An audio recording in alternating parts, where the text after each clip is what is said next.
नमस्कार दोस्तों, मैं सूरज कुमार निषाद और मैं स्वागत करता हूं मेरे इस छोटे से YouTube channel true voice news पर। तो आज हम बात करने वाले हैं एक ऐसी सच की जहां पर सैमसंग गैलेक्सी एयर ने नई डोकर आज टेक्नोलॉजी की दुनिया में एक नया मील का पत्थर स्थापित हुआ है।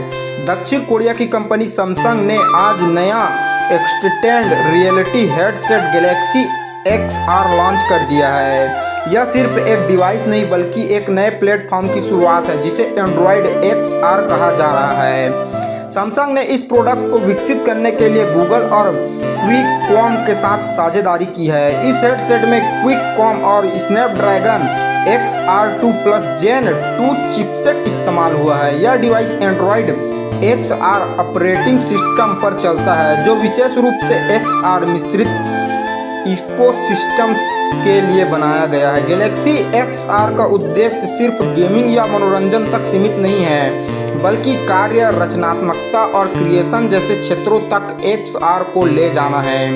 सैमसंग ने इसे AI नेटिव डिवाइस कहा है, मतलब इसमें आर्टिफिशियल इंटेलिजेंस फंक्शन गहराई से जुड़े हैं। इस हेडसेट में यूजर द्वारा आवाज़, हाथों की हरकत और आंखों के ट्रैकिंग द्वारा निवेश संभव है, यानी एक प्राकृतिक सहज इंटरैक्शन अनुभव। डिजाइन की बात करें तो यह हल्की यानी अपेक्षाकृत कम वजन वाला रखा गया है ताकि लंबे समय तक इस्तेमाल में आरामदायक हो सके।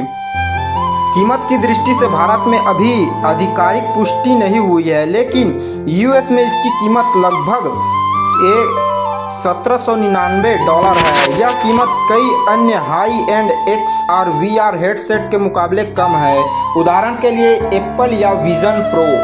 इस लॉन्च का संदेश है सैमसंग XR को सिर्फ एक गैजेट के रूप में नहीं देख रहा बल्कि एक समग्र XR इकोसिस्टम के प्रारंभ के रूप में पेश कर रहा है।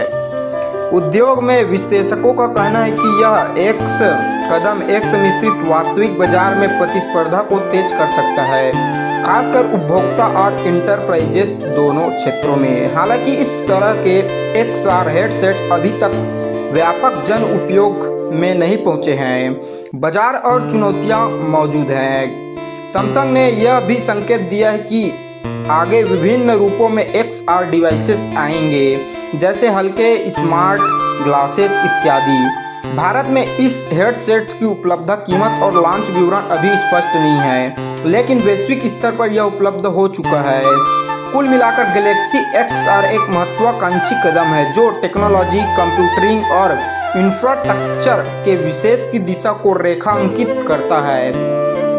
यह देखना रोमांचक होगा कि उपभोगकर्ता इस प्रकार के डिवाइस को कितनी जल्दी अपनाते हैं और XR कितनी तेजी से नॉर्मल हो जाता है। भविष्य में ऐसे उपकरण हमें सिर्फ देखने या सुनने की जगह अनुभव एक्सपीरियंस प्रदान कर सकते हैं और गैलेक्सी XR उस दिशा में एक पहला महत्वपूर्ण कदम है। तो मैं हूं सूरज कुमार निषाद, आपका धन्यवाद करता हूं।